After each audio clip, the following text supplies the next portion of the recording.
Hi everyone, this is Yana Smakula sharing a new video tutorial for Altenew. Today I'm going to focus on outline stamps that are designed to be colored, but I'm going to use a slightly different, easier, and non-traditional method to add color to those images. I used to be one of those people who was intimidated by outline images that are designed to be colored, as I had absolutely no coloring skills. So I simply never treated myself to stamps like that, as I was afraid I wouldn't be able to use them in my crafting. And I'm sure there are a lot of people like that out there. You're not alone. In this video, I'm going to show you a ridiculously easy way to color outline images using ink from your ink pads. You don't even need to have any markers, any pencils, or anything extra. I'm going to start working by heat embossing a few butterflies from Altenew onto white non-watercolor paper. This is Nina Solar White, my go-to paper for stamping. I heat embossed my images, but if you wanted, you can simply stamp yours using a waterproof ink. We will be adding water to these later, and we will need to make sure the ink will stay put. After I have a few images embossed, I'm going to cut them out using matching dies. I always find it best to have a couple extra images on hand, so if I'm making one card, I'll have 2 or 3 butterflies just in case I mess one of them up. This way, I don't have to go back to my stamping and re-stamp those if something goes south. I'm going to work on a clear block to do my coloring. I'm going to use the surface of a clear block as a mixing surface for my inks. You need to use something that doesn't absorb anything, so a clear block, a piece of plastic, a page protector, something that will resist water and ink. I'm going to wipe my clear block clean, as I know I have some leftover ink there, and I do not want to have any ink transfer onto my ink pads. Once it's clean, I can go ahead and apply ink onto my clear block and prep the ink mix. So I'm going to color my butterflies using ink from the ink pads. You can also go direct to paper. You can use your ink pads to apply ink directly to the die-cut butterfly, but if you apply a few colors, you won't be able to blend them. You will have a very saturated color, the most vibrant color from the ink pad that you can possibly have, and you will also end up using more ink. Now, on the other hand, if you add ink to a resistant surface like a clear block, you will be able to mix several colors together. You will be able to add water and make some areas lighter and some areas darker, and you will end up using much less ink from your ink pads for this. The trick here to prevent ink contamination is to start with the lightest color. Add it to 1 or 2 spots on your clear block. Next, add medium color again to 1 or 2 spots, and you can even overlap them a bit if you want to. And then add the darkest color. Again, overlap the darkest color with the medium and the lightest color if you want. If you go from light to dark, you will not contaminate your medium and dark ink pads. Well, you will contaminate them just like teeny tiny bit, but it won't show. You will never know that you contaminated them. But if you go from dark to light, you will end up having a huge spot of dark ink on your medium and lightest ink pads. So go from light to dark. Next, add some water to the clear block. Just spritz some using a water spritzer. Let the ink travel and mix a bit. Place your die cut on top and watch the magic happen. You can also spritz the die cut itself, and I really like to do that too. If you make the die cut wet, it will take in less ink, and again the ink will blend more easily and will travel a little further. As I press down onto the die cut, you can see the ink traveling and being absorbed into the paper. Lift it up, press down some more, and check if you like the result. Here I instantly have a few spots of different intensity, and I also have a few spots that didn't pick any color at all.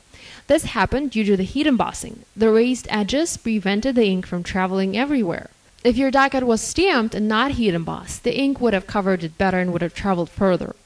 Now I think that this looks great as is, but I want to add some more color. So I'm going to press this die cut onto my clear block again, onto the areas where I still have some ink. Don't be afraid to do that. If you mess it up, you still have some spare die cuts and you can always start over. This is sort of like a watercolor technique without the use of any watercolor mediums. I actually think I spent like an hour and a half playing with my butterfly die cuts and Altenew inks, experimenting and mixing colors. I actually ended up mixing different colors too. I was trying to see how that would work. It didn't work out well, but I'm glad I tried.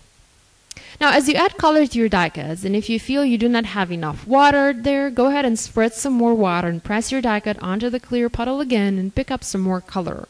Pretend you're an actual artist and use your fingers or a paintbrush to spread the ink around and help it move, and just enjoy. Now, by using 3 colors of ink or 3 shades of ink, I was able to easily create a uniquely colored butterfly. Seriously, it was incredibly easy. And I encourage you to try this. You don't have to use a butterfly. Try some flowers, try some leaves, some other images too. You're going to love this technique. You can even do this vice versa.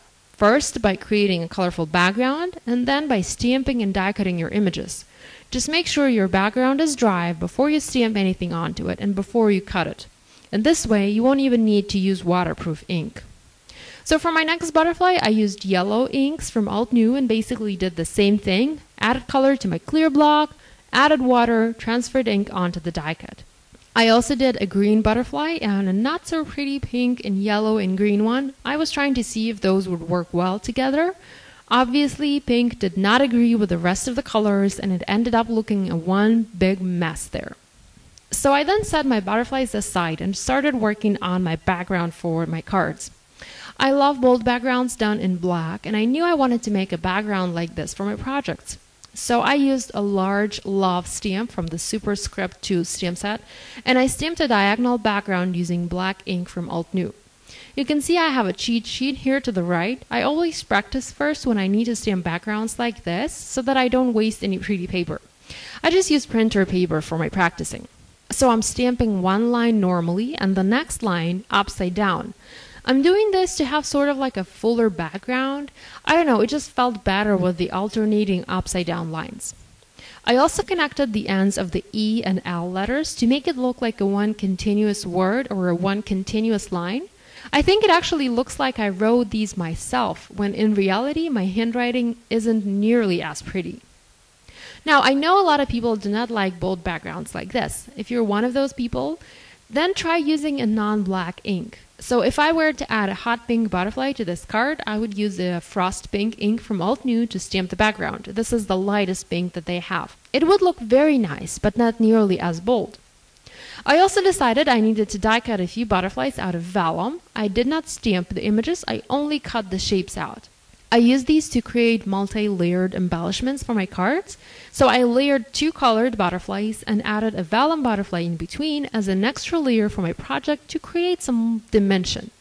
I've added these butterflies onto my bold backgrounds and then stamped a simple "For You" sentiment in black ink.